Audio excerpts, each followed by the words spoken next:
नमस्कार प्रिय दर्शकों, स्वागत है आप सभी का हमारे YouTube चैनल दिव्य दर्शनम में। आज हम सुनेंगे उस अद्भुत, अलौकिक और दिव्य कथा को जिसने संसार में प्रेम, करुणा और धर्म की एक नई परिभाषा लिखी। यह है भगवान विष्णु के 8वें अवतार श्री कृष्ण के प्रकट होने की कथा। मथुरा नगरी में राजा उग्रसेन के पुत्र कंस का राज्य था। कंस बलशाली था, पर उसके हृदय में दया नहीं थी। वह निर्दयी और अत्याचारी था। एक दिन अपनी बहन देवकी के विवाह पर वह स्वयं रथ चला रहा था, लेकिन तभी आकाशवाणी हुई, हे कंस, जिस बहन का विवाह तुम इतने प्रेम से करा रहे हो, उसी का 8वां पुत्र तुम्हारा वध करेगा।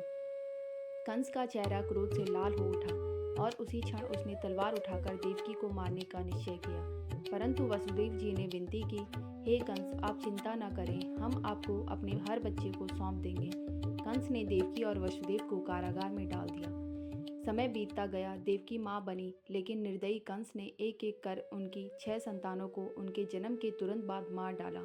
माता पिता का हृदय रो रो कर टूट गया, किंतु यह तो महाकाल का खेल था। आगे जो होना था वह अद्भुत था। 7वें गर्भ में बलराम जी ने अवतार लिया और योग माया के प्रभाव से वे रोहिणी माता के गर्भ में स्थानांतरित हो गए। फिर आया वह क्षण, 8वें गर्भ में स्वयं भगवान विष्णु अवतरित होने लगे थे। असारात्रि का समय था। भाद्रपद मास की कृष्ण पक्ष की अष्टमी तिथि, रोहिणी नक्षत्र।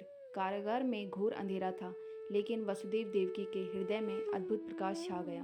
और तभी देवकी के गर्भ से स्वयं श्री हरि प्रकट हुए, 4 भुजाओं में चक्र, शंख, गदा धारण किए हुए। उनके मुख पर मंद मंद मुस्कान, नेत्रों में करुणा का सागर। वसुदेव देवकी ने हाथ जोड़कर प्रार्थना की, प्रभु आप यहाँ क्यों आए हैं? भगवान ने कहा, माता पिताजी, मैं आपके कल्याण और धर्म की स्थापना के लिए आया हूँ। अब आप मुझे यशोदा मैया को सौंप दें। जैसे ही वसुदेव जी ने भगवान को टोकरी में रखा, कारागार के द्वार अपने आप खुल गए। पहरेदार गहरी नींद में सो गए। यमुना जी उफान पर थी, पर जब वसुदेव जी ने भगवान को लेकर नदी में उतरे तो जल कमर तक ही रह गया और शेषनाग ने भगवान को अपने फन से ढक लिया। गोकुल पहुंचकर वसुदेव जी ने बाल कृष्ण को यशोदा के पास रख दिया और उनकी नवजात पुत्री को लेकर वापस मथुरा लौट आए।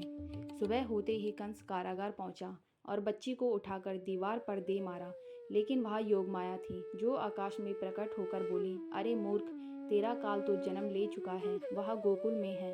कंस का चेहरा भय और क्रोध से भर गया। और इस प्रकार भाद्रपद कृष्ण अष्टमी की उस पावन रात्रि में अंधकार के बीच दिव्य प्रकाश प्रकट हुआ। अत्याचार के बीच आशा ने जन्म लिया और संसार को मिला उसका उद्धार करता वंशी वाले श्री कृष्ण। गोकुल की गलियों में उनकी किलकारियां गूंजने लगी। यशोदा मैया की गोदी में लाला की मुस्कान दिखने लगी। मथुरा में कंस का आतंक चाहे बाकी था, लेकिन सत्य, प्रेम और धर्म का दीपक जल चुका था। क्योंकि जब जब अधर्म बढ़ता है, जब जब निर्दोषों पर संकट आता है, तब तब श्री कृष्ण जैसे दिव्य अवतार जन्म लेते हैं। और यह विश्वास आज भी हर भक्त के दिल में जिंदा है। तो आइए हम भी अपने जीवन में श्री कृष्ण के उपदेशों और प्रेम को अपनाएं, क्योंकि वही सच्ची जन्माष्टमी का उत्सव है। जय श्री कृष्णा, राधे राधे।